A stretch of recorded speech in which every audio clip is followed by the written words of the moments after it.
Eu preciso que você faça uma coisa para mim agora. Para tudo. Esquece as abas abertas. Esquece a notificação que acabou de chegar. Me dá um minuto. Volta na sua memória. Pode ser quando você tinha 6, 10, 15 anos. Aquele momento em que você viu pela primeira vez um sabre de luz na tela. Aquele zumbido grave. Aquele brilho que parecia vivo. E aquela lâmina cortando uma porta de aço como se fosse papel molhado. Algo de dentro de você, algo que não pede permissão. Decidiu naquele segundo, isso precisa existir. E se essa pessoa estiver incompleta? Eu passei semanas enterrado em artigos científicos, cálculos de termodinâmica, pesquisas do MIT e de Harvard. E o que eu encontrei me tirou o sono.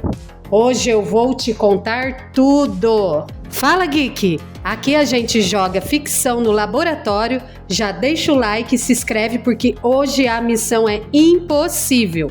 Vamos consertar o sabre de luz. Para consertar ou destruir de vez o sabre de luz, a gente precisa resolver 5 pesadelos de engenharia. 5 coisas que esse dispositivo faz e que deixam físicos de cabelo em pé. Primeiro, o básico. O que é essa coisa? Pega um tubo de metal, uns 20, 30 centímetros, cabe na sua mão. Dentro, segundo Star Wars, tem um cristal especial, uma célula de energia e um sistema de foco. Você aperta um botão e o topo sai em uma barra de plasma, que é basicamente um gás tão quente que os átomos se despedaçam, com 1 metro de comprimento. E essa barra de gás superaquecido precisa fazer o seguinte: 1. Para no ar. Não continuar para sempre como laser. Tem um fim certinho, sem nenhuma parede na ponta. 2. Derreter portas de aços blindados em segundos. Milhares e milhares de graus. 3. Não queimar a mão de quem segura. O Jedi fica com a lâmina do lado do rosto e nada acontece. 4. Bater em outra lâmina e travar. Feito espada de metal. Não passar direto, não explodir. 5. Reciclar energia. Se não tocar em nada, a energia volta por punho, quase sem desperdício. 5 requisitos. 5 violações das leis da física. E a gente vai atacar um por um, começando pelo mais brutal. Primeiro pesadelo, a bateria, ou como se chama em Star Wars, a célula de força de AT-1. Para entender o tamanho da encrenca, a gente vai fazer algo divertido. Pegar essa cena e jogar matemática nela. Qui-Gon Jinn enfia o sabre numa porta blindada de uma nave de guerra. O metal começa a brilhar, primeiro vermelho, depois laranja, depois branco, até derreter e escorrer como mel. Eu fiz a conta. Segura na cadeira. Aquela porta é uma nave militar. O material seria, no mínimo, aço de alta resistência. Vamos ser gentil e usar aço carbono, o mais fácil de derreter. A lâmina tem uns 4 centímetros de diâmetro, mas o calor se propaga, considerando a zona derretida. Um cilindro de 1 metro de profundidade e 10 centímetros de raio. O volume é 0,031 metros cúbicos. Multiplicando pela densidade do aço, 7.800 quilos por metro cúbico, chegamos a quase 250 quilos de metal derretido. É o peso de 3 pessoas adultas em aço, virando líquido. Para derreter o aço, você precisa de 2 porções de energia. Uma para esquentar até 1.500 graus, outra para quebrar a estrutura do sólido e transformar em líquido, o calor latente de fusão. Fazendo a conta honesta, mais de 250 milhões de joules no mínimo. E isso é uma estimativa generosa. Assuma a eficiência perfeita, sem perda nenhum para o ambiente. Na cena, o metal brilha, branco, azulado, temperaturas muito acima do ponto de fusão, Se a gente considerar velocidade, 3, 4 segundos, a potência necessária entra na casa dos gigawatts. Um gigawatt é a potência de uma usina nuclear grande, a que alimenta uma cidade inteira, na mão do Qui-Gon, sem suar. Tá, mas e se a gente usar a melhor bateria do mundo? Bateria de lítio. Estado da arte, 2,5 megajoules por litro. Para guardar 1 gigajoule, precisaria de 400 litros. Uma geladeira duplex, no cabo de uma espada. Gasolina, 29 litros mais tanque de oxigênio. TNT, 145 litros. Hidrogênio líquido, 117 litros. Nenhuma reação química, nenhuma substância que existe na tabela periódica tem a densidade de energia suficiente para caber num punho de espada e alimentar um sabre de luz. A única porta que se abre é a da física nuclear. Existem isômeros nucleares, tipo áfnio, 178 meta 2. Imagine um átomo travado num estado excitado, cheio de energia acumulada, como uma mola comprimida. Quando ele é estimulado, decai e libera uma avalanche de raios gamas. Densidade de energia absurda. Uma moedinha teria energia de sobra. Ou antimatéria, quando a matéria e a antimatéria se encontram. 100% da massa vira energia pura. E é igual a mc ao quadrado. Alguns miligramas de antiprótons alimentariam o sabre por anos. Resolvido então? Não. Porque agora o Jedi tem outro problema. Os dois liberam radiação letal. Raios gamas, pions. O tipo de coisa que destrói DNA a nível celular. Sem blindagem, de chumbo, de metros de espessura, o que deixaria o sabre mais pesado que um carro. O Jedi morreria de envenenamento radioativo no instante em que ligasse a arma. Não em horas, em segundos. Star Wars ignora a radiação, a física não perdoa. Primeiro pesadelo, a química é fraca demais, a nuclear é mortal demais. Beco sem saída. Esse daqui pra mim é o argumento mais devastador contra o sabre de luz. E quase ninguém fala sobre ele. Pergunta assim: você já ficou perto de uma fogueira? Não encostou? Só ficou a 1 metro. Sentiu o calor no rosto? Claro que sentiu, todo mundo sente. Mas você não tá tocando o fogo. E nem tem nenhum fio conectado à chama de sua pele. Então como que o calor chega? Radiação térmica. Todo objeto quente emite ondas eletromagnéticas. Infravermelho principalmente. Não precisa de contato, não precisa de ar. Funciona no vácuo. É assim que o calor do Sol atravessa 150 milhões de quilômetros de nada e chega na sua pele. E é aqui que entra a lei da física que vai destruir o dia de Jedi. A lei de Stefan Boltzmann. Ela diz que a energia irradiada por um objeto quente cresce com a 4ª potência da temperatura. Isso é brutal. Dobra a temperatura, a radiação multiplica por 16, triplica por 8 em 1. Vamos aplicar na lâmina. Para cortar um aço instantaneamente, o plasma precisa estar muito acima do ponto de fusão. Plasmas de corte industrial trabalham entre 20.000 a 30.000 graus. Vamos ser generosos. 10.000 Kelvin. Quase o dobro da superfície do Sol. Lâmina, 1 metro de comprimento, 4 centímetros de diâmetro. Área superficial, 0,126 metros quadrados. Jogando na equação, 71 milhões e meio de watts, 70 megawatts, irradiando continuamente, em todas as direções, o tempo todo em que a lâmina estiver ligada. Perspectiva. O Sol num dia de praia entrega 1.000 watts por metro quadrado na sua pele. Confortável, dá bronzeado. Estar a meio metro de uma lâmina irradiando 70 megawatts seria equivalente a estar a poucos quilômetros de uma detonação nuclear. O ar ao redor expandiria explosivamente. Trovão contínuo, ensurdecedor, a mão do Jedi não queimada, vaporizada. As roupas, combustão espontânea. A pele, carbonizada a metros de distâncias.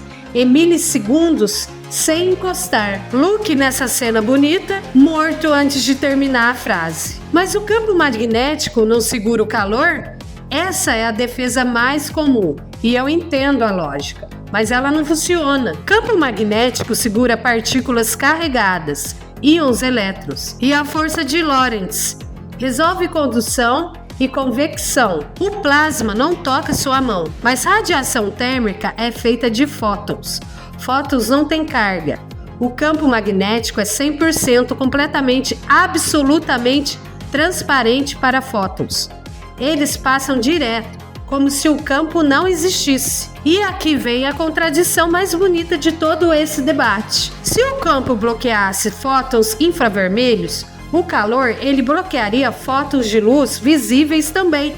A lâmina seria invisível, um sabre de escuridão. O fato é que ela brilha, de que você vê aquele azul lindo, é a prova irrefutável de que fótons estão escapando. E se a luz escapa, o calor escapa junto. Mesma família, mesma física, sem exceção. A única solução seria um campo de força hipotético que funciona como um espelho seletivo perfeito. Reflete 100% do infravermelho, deixa passar por uma fração segura de luz visível.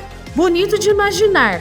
Não existe nenhuma teoria física conhecida. Segundo o pesadelo, o calor radiante sozinho mata o usuário e não tem contorno com o eletromagnetismo clássico. Vamos fazer um exercício de generosidade. Fingir que a bateria existe. Fingir que o calor não mata. Ainda sobra um problema estrutural gigante. Como fazer um gás manter a forma de uma barra rígida de 1 metro? Plasma é gás. Gás se espalha e a natureza é a natureza mais básica dele. Cada partícula quer ir para um lado diferente. Para segurar plasma, você precisa apertar ele de fora. E na física de fusão nuclear, a ferramenta é um campo magnético. Em reatores de fusão como tokamak, campos magnéticos criam uma garrafa invisível. Funciona, mas repara, formato de rosquinha.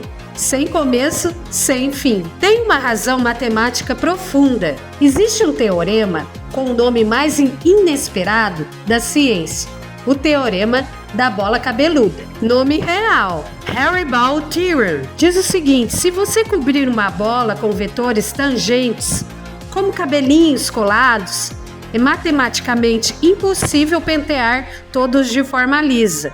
Sempre sobra pelo menos um ponto onde o cabelo aponta para cima ou faz um redemoinho. Linhas de campo magnético se comportam igual, precisam fechar em si mesma, no formato de rosquinha. Circulam infinitamente sem problema, mas no formato linear, espada. As linhas precisam fazer a curva na ponta, e nessa curva, inevitavelmente, aparece um ponto onde o campo é zero. Plasma a 10.000 graus, buraco no campo. O que acontece? Ele escapa.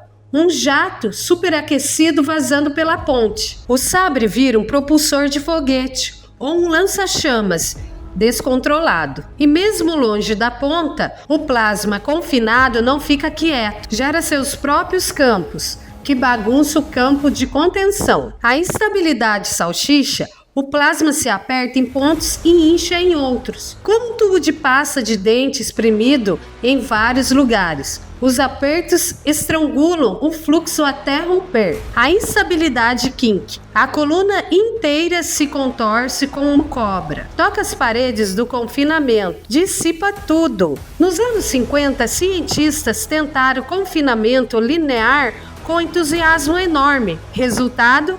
Não aguentava microsegundos. O plasma se autodestruía instantaneamente. Mas aqui, eu amo essa parte, a história vira. Uma empresa chamada Zap Energy, junto com a Universidade de Washington, desenvolveu o ZIPINT com fluxo cisalhado. A ideia é genial na simplicidade. Em vez de segurar o plasma parado, que é como equilibrar caneta na ponta do dedo, eles fazem o plasma correr rápido, mas com um detalhe crucial. O plasma no centro corre numa velocidade diferente do plasma na borda. Pensa numa rodovia, se todas as faixas andam a 100, trocar de faixa é fácil. Mas se a esquerda está a 140 e a direita a 60, trocar de faixa vira suicídio. A diferença de velocidade cria barreira natural. As estabilidades São os carros tentando trocar de faixa. O cisalhamento impede, sufoca a perturbação antes que cresça. Isso significa que um sabre de luz real não seria uma barra estática de plasma parado. Seria um ciclone controlado, plasma disparado pelo centro em velocidade hipersônica, curvando na ponta, voltando pela borda. Um furacão microscópio em forma de espada. E aqui vem o arrepio. O cânone de Star Wars sempre descreveu a lâmina assim. A energia sai, vai até a ponta e se não toca em nada, volta para o punho. Loop de energia. Os escritores, talvez por intuição, descreveram exatamente o mecanismo que de décadas depois se provaria ser o único confinamento linear estável que conhecemos. A tecnologia da Zap Energy ainda ocupa uma sala, não cabe na mão, mas ela prova que confinamento linear não é fantasia, é engenharia difícil, não proibida pelo universo. Terceiro pesadelo parcialmente resolvido. Essa parte me fez levantar da cadeira e andar em círculos no quarto. A imagem mais icônica de Star Wars: 2 sabres colidem, travam, faísca, aquele crepitar, 2 guerreiros forçando um contra o outro. Nos filmes, as lâminas se comportam como barras de ferro, sólidas, bloqueiam. Vamos ver o que a física acha disso? Se fossem luz, passariam direto. Fótons são fantasmas, não esbarram. Mas se são plasmas magnéticos, a coisa não é melhor. É terrivelmente pior. Quando 2 campos magnéticos opostos são forçados um contra o outro, acontece algo que os astrofísicos conhecem muito bem. Conexão magnética é o motor das erupções solares. Imagina as linhas de campo como elásticos esticados. Quando 2 campos opostos se aproximam, os elásticos ficam cada vez mais tensos, até que se arrebentam, rompem e se reconectam numa configuração diferente, de menor energia. Toda energia armazenada na tensão, liberada de uma vez, convertida em calor e velocidade. No Sol, isso ejeta bilhões de toneladas de plasma no espaço. No duelo, o ponto onde as lâminas se tocam não produziria um bloqueio elegante, produziria uma explosão de plasma, confinamento rompido, gás superaquecido ejetado em todas as direções. O físico Marty Archer calculou: um único bloqueio liberaria energia para queimaduras de 4º grau, quando a queimadura ultrapassa a pele e atinge músculo e osso em ambos os combatentes. Um duelo inteiro, Anakin contra Obi-Wan em Mustafar por 45 minutos, uma sequência ininterrupta de microdetonações suicidas a queima-roupa, não uma dança de esgrima, um ritual de destruição mútua. Não dá para configurar os campos para se repelirem. Existe uma possibilidade: se a corrente do sabre A corresse em direção oposta à do sabre B, a força de Lorentz recriaria repulsão, como 2 ímãs pelo mesmo polo, uma resistência sólida sem contato. Mas isso exigiria padronização galáctica, todo mundo usando a mesma configuração. Se o Sith invertesse a polaridade, porque é Sith, porque adora caos, os campos se atrairiam violentamente, fusão, colapso, explosão total, pior do que antes. A solidez da lâmina dependeria da boa vontade do inimigo. 4º pesadelo, com plasma magnético. O duelo é fisicamente suicida. 4 pesadelos, 4 muros. Eu poderia olhar por câmera e dizer: impossível, fim, obrigado.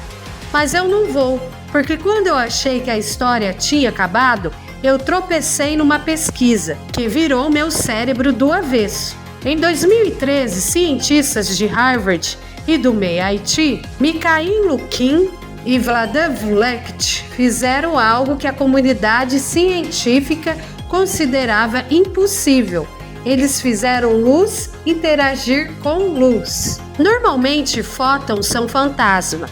Passa direto um pelo outro, sempre. Desde o Big Bang, 2 feixes de lanterna se cruzam e nada acontece. É uma das razões pelas quais sabres de laser não fazem sentido. Mas esses pesquisadores pegaram átomos de rubídio, resfriaram até quase o zero absoluto, milionésimos de graus acima do nada, e dispararam fótons individuais lá dentro. Quando um fóton entra, ele excita um átomo, transforma ele num átomo de Heisenberg, altamente excitado, elétrons numa órbita gigante. E esse átomo cria uma zona de exclusão. Nenhum outro fóton consegue fazer a mesma coisa por dentro. É o bloqueio de Heisenberg. Os fótons que normalmente se ignoram são forçados a interagir, se empurram, se influenciam e saem do outro lado, agrupados em partes, em trios. Moléculas de luz, fótons ligados entre si, como se tivessem massa. O professor Lukin disse, e presta atenção, não é uma analogia inadequada comparar isso a sabres de luz. Os cientistas de Harvard, não eu, não um fã, o cara que fez a descoberta. Agora pensa no que a matéria fotônica resolve se a gente escalar essa tecnologia. Comprimento finito. A luz fica presa ou desacelera dentro do meio quântico. Não sai voando. Solidez. Interações repulsivas entre fótons permitiriam que uma lâmina bloqueasse outra. Duelo sem explosão. Sem calor mortal. É aqui que é o ponto crucial. Matéria fotônica não depende de agitação térmica. Não é gás quente, é estado quântico. A lâmina poderia, em tese, ser fria. Problema número 2. Aquele que eu disse ser mais devastador. Simplesmente desaparece. Preciso ser honesta. Hoje funciona com 2, 3 fótons de cada vez. Em vácuo, perto de zero absoluto, estamos a uma distância astronômica de um dispositivo portátil. Mas e se esse mas é tudo? A matéria fotônica não viola nenhuma lei fundamental. Existe, foi demonstrada, publicada em periódicos revisados, reproduzida em 2018 e 2024. Não é especulação. É ciência confirmada em estágio embrionário. A diferença entre o universo proíbe e a gente ainda não sabe escalar. É tudo. É a diferença entre uma parede e uma estrada muito longa. Enquanto a quântica amadurece nos laboratórios, tem gente que não quis esperar. O engenheiro James Robson, de Hacksmith, construiu o primeiro sabre de luz retrátil de plasma. Fluxo laminar de propano e oxigênio por um bico de precisão, chama longa, fina, estável, 2.200 graus, corta aço. Impressionante demais, mas precisa de mochila com tanques. A lâmina não é sólida, não dá para duelar, consome combustível rápido, na essência, o maçarico mais lindo do mundo. Isso não é pouco. Mas não é a mesma coisa. O físico Michio Kaku propôs outra via, a haste cerâmica telescópica que sai do punho, plasma emitido por poros, criando uma pele incandescente ao redor de um núcleo sólido. A haste da solidez bloqueia ataques. O plasma dá poder de corte. Esperto. Mas a lâmina nunca desaparece de verdade. A haste recolhida ocupa espaço e a cerâmica teria que sobreviver a choques térmicos e mecânicos extremos, o que é um desafio de materiais pesados. São passos, soluções parciais. Cada uma prova que pedaços individuais do problema são enfrentáveis. Nenhuma é sobre dos filmes. A questão é juntar tudo. Chegou a hora. Depois de tudo, a pergunta que abriu o vídeo merece resposta honesta. E a resposta eu aprendi pesquisando para esse vídeo. É que a pergunta tá errada, não é que sim ou que não, é em qual parte? Energia? Química insuficiente? Nuclear? É inviável em armazenamento, mas letal sem blindagem. Impasse. Calor? 70 megawatts de radiação? Campo magnético transparente para fótons? Sem solução clássica. Confinamento? Z-Pint cisalhado prova que é possível. Engenharia pesada, mas não proibida pela física. Duelo? Com plasma? Explosão garantida com matéria fotônica teoricamente funcional. Corte? O mais fácil. Plasma de corte industrial já existe. A grande sacada é essa. O sabre de plasma quente dos filmes, segurado na mão, perto do rosto, sem queimar ninguém, impossível. Termodinâmica proíbe. Não é questão de engenharia. É como o universo funciona. Mas um sabre de luz sólida, matéria fotônica quântica, fótons interagindo e se repelindo, lâmina que não precisa ser quente para existir, esse não viola nenhuma lei fundamental. Ele existe em laboratório, em escala microscópica. Ele é real. A distância entre o laboratório e sua mão é monstruosa, séculos, talvez milênios. Mas a estrada está aberta. O universo não disse não. Ele disse ainda não. E na ciência, ainda não é tudo. Então, da próxima vez que alguém falar que o sabre de luz é impossível, você olha nos olhos da pessoa e diz: como plasma? É? Com luz sólida? Pergunta de novo daqui a 100 anos. Se esse vídeo mexeu com a sua cabeça tanto quanto mexeu com a minha, eu preciso de 5 segundos seu. Clica no like. Esse gesto muda completamente o alcance do vídeo. Faz o YouTube mostrar ele para mais gente. Assim como você, que não se contenta com respostas rasas. Se inscreve no canal, ative o sininho e me conta nos comentários se você pudesse construir qualquer tecnologia de ficção científica, qualquer uma, de qualquer universo, qual seria? Quem sabe não vira o próximo vídeo. Nexus Geek, nos vemos no próximo vídeo. Um forte abraço!